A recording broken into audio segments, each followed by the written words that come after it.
Hi, I'm Kristin Omdahl and welcome back to my studio. In this video, I want to show you some tips and tricks for getting started making one of the projects from my brand new book, 24 Crochet Hats, Interesting Techniques and Inclusive Sizing for Men, Women, Children, and Babies.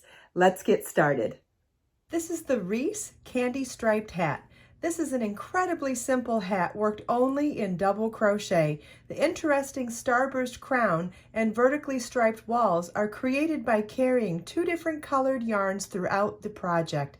The two high contrast colors shown remind me of cookies and cream ice cream.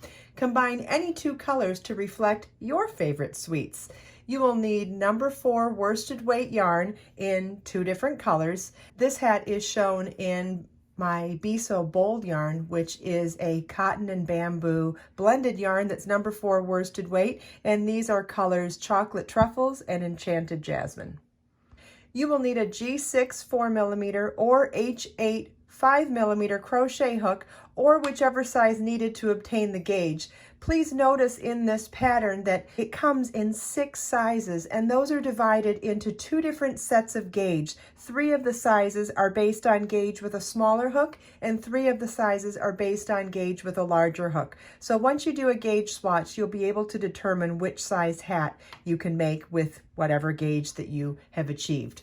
I'm going to show you some tips for getting started on this hat today, because this is a type of tapestry crochet color work, and normally in tapestry crochet color work patterns that I've shown you in the past, we've started with one color and then moved on to the 2-color work after we got established in the beginning of our project. In this one, we're starting with 2 colors right from round 1, so I thought it would be really interesting to show you how to get started with this kind of a project. I think this would be so adorable in so many different colors, simply because it can reflect any kind of candy combinations or any kind of team sports even. You could pick 2 colors from any college, high school, or team sports as well. But let's get started. Okay, before we begin round 1, we need to tie our yarn to our crochet hook. I'm starting with the darker of the 2 colors. You can choose whichever color you want to be your color A and color B, and we're going to be starting with color A.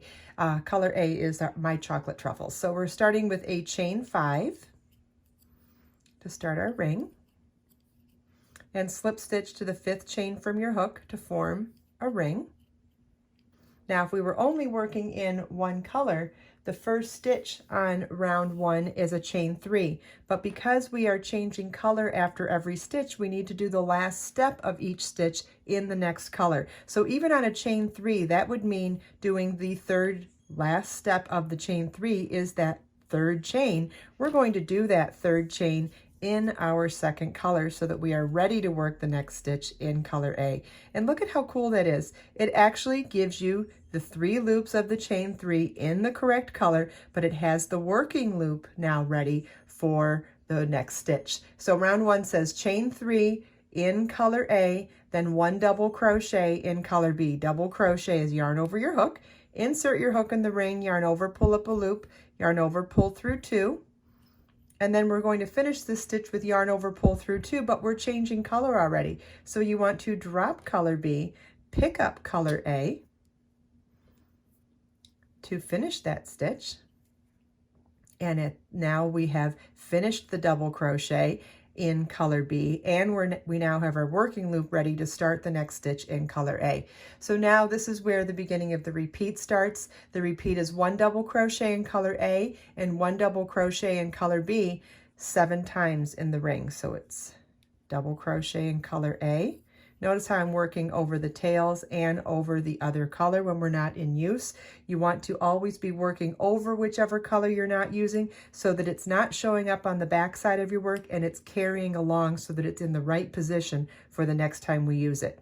Okay, so I did the double crochet but skipped the last, or I omitted the last yarn over, pull through 2, because now I want to pick up the next color to finish the last step of that stitch and work the next double crochet in the 2nd color. But on my last step, switch back to the other color. See, and that's how we're able to alternate the stitches in different colors. So I'm going to tell you what I'm doing again, but I'm going to say it by the steps of the double crochet. So we're now ready to work a double crochet in color A. It's yarn over your hook, insert your hook in the ring, yarn over, pull up a loop, yarn over, pull through 2, grab color B, and yarn over, pull through 2.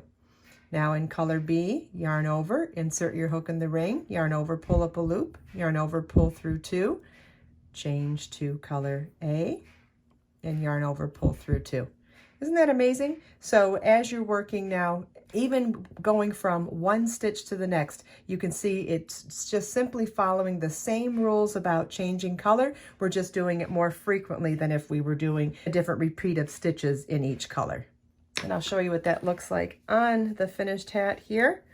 So there we started with alternating color after every stitch in the first round, and then you're just going to be working in whichever color is present. You're always going to work stitches in color A into stitches in color A, and you're always going to work stitches in color B into stitches in color B. This incredibly striking hat is so much easier to make than you might have realized, and I hope that this video has shown you that. For information on the Be So Bold Yarn 24 Crochet Hats book, or the individual pattern for the Reese crochet hat, you can find links to all of those in the video description.